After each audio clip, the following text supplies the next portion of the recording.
Welcome everyone to SR149 Q&A. We're going to go through the questions asked by our amazing patrons, which you can also join them and ask us questions as well by joining our Patreon at patreon.com/surveillancepod. I almost forgot what it was for a second. We're going to start with our first question from Mr. Camel999, who is our regular, and they are asking questions all the time. How would you guys recommend going about music streaming from a privacy perspective? Sure, I could self-host a solution, but adding songs to it every time I learn of a song sounds really annoying. I could use something like Spotify and alias as much info as I can, but I don't feel that's enough. Thoughts? Question mark. Yeah, so in the situation like Spotify, so this is kind of the first option that people have. You always have the option of, like you said, aliasing Spotify. So what this looks like is you can sign up for a Spotify account with just an alias email through something like Simple Login. And then when I used to use Spotify, what I used to do is I would go to Target, Walmart, whatever the hell you want to go to, a convenience store, and just purchase a Spotify gift card. And then you just load up your account via that avenue. And then you pretty much don't have to give them any real personal information. And then on my desktop, I would only use the Spotify web app. So it was never installed locally on my system. And I would tunnel this through a VPN. I would use my ad blocker. And you can combine this with like DNS tools to block anything else you want to block. And then over on the mobile device, if you're using an Android device, it's really easy because then you just use a work profile or a separate user account for Spotify. And if you're on iOS, then you just install the app and it's fine. You know, it's not the end of the world. So that's what I would do there. I will say, Techlore, on the Techlore side of things, we made a whole like music streaming privacy guide. So if you just go on YouTube and type that in, we have a whole video on it. And one of my favorite solutions is Apple Music right now because Apple does have a much better privacy policy than Spotify does. And also there are like actual third-party clients that are compatible with Apple Music.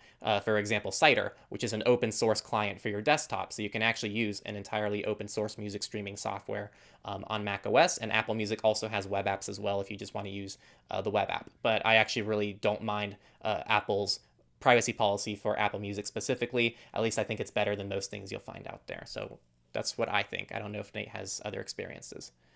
No, I'm kind of in the same boat. I'm actually in the process of moving from Spotify to Apple, and I'm about halfway through because I have like over 4,000 songs. And yes, I know there's like third-party services that'll do it for me, but there's a lot of reasons I don't want to do that personally.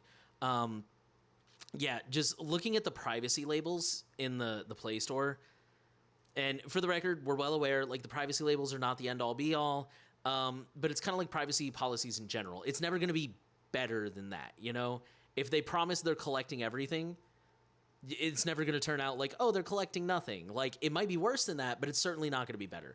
And so if you look at the privacy labels, it really is night and day. Like, Apple is obviously the winner by a huge mile. Not only the amount they collect, but what they collect. It's just leaps and bounds ahead of Spotify.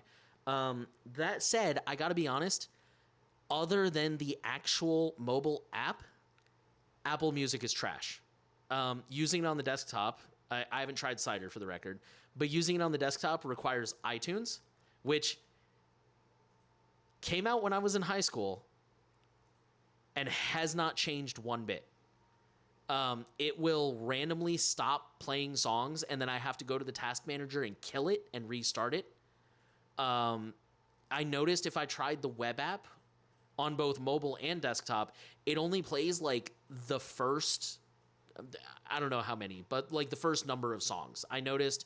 So like I usually leave my library sorted either by most recent or by artist. And I notice when I do that, like let's say I've got it sorted by artist, I only get like A's and B's and maybe a couple C's in my shuffle. And I'm like, okay, where's Wage War? Where's Nine Inch Nails? Where's, you know, all these other bands that should be there that are not? And I noticed that again on both desktop and mobile. So basically you have to use the app. And if you use it on Windows, that means you have to use iTunes, which looks like it's from 2003 and is buggy as hell. So it's pretty much only I've useful heard that on the as mobile well. app. Yeah, it's pretty bad experience. I'm not going to lie. Yeah, the Windows client sucks. It is fine on Mac OS, but as I'd you can imagine. expect for an Yeah. Apple product. I was gonna say But it's probably great on Mac OS. right, actually, it's still I still have issues with it on Mac OS. But yeah, I've heard it's horrendous on Windows. It's great on the mobile app for the record. If you download the actual app, it's great. Yeah, no, I'm with you. As far as like you could self-host, and for the record, as a musician, please go buy the album, preferably first week. It really, you guys would be shocked how few album sales it takes to actually put a band on Billboard. I'm a big fan of the streaming services just so I can discover that new band or that new stuff. But yeah, if you do go the Spotify route, Henry laid out a really good thing, but also I would add on to that, just, I'm sure it goes without saying, but permissions in the mobile apps. Spotify is really data hungry. Try to lock it down as much as you can and restrict the permissions on your phone. So this next question comes from David Johnson, and basically they're asking about technical documentation for Windows 10 or 11 and the clipboard, because it's pretty complex, and it seems, depending on where you paste whatever it is, whether it's a file or a URL or whatever, it seems to pull some additional like metadata and stuff like that. And they mention also that, we've covered stories in the past about how like Microsoft can see your password because now they're trying to crack down on that kind of stuff.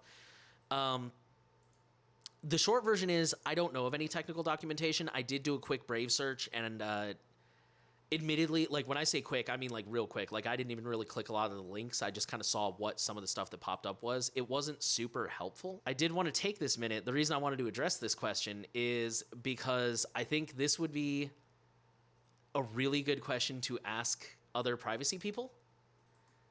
So David and anyone else who has like a more specific technical question like this, I think this would be a really good use case for like Techlore's forum, for example, or the New Oil. We don't have a forum, but we do have a Matrix room. We also have a Discord room, which is a little smaller because it's kind of newer and stuff like that. I can't speak for Techlore stuff because I'm so busy. I don't really hang out in his forum.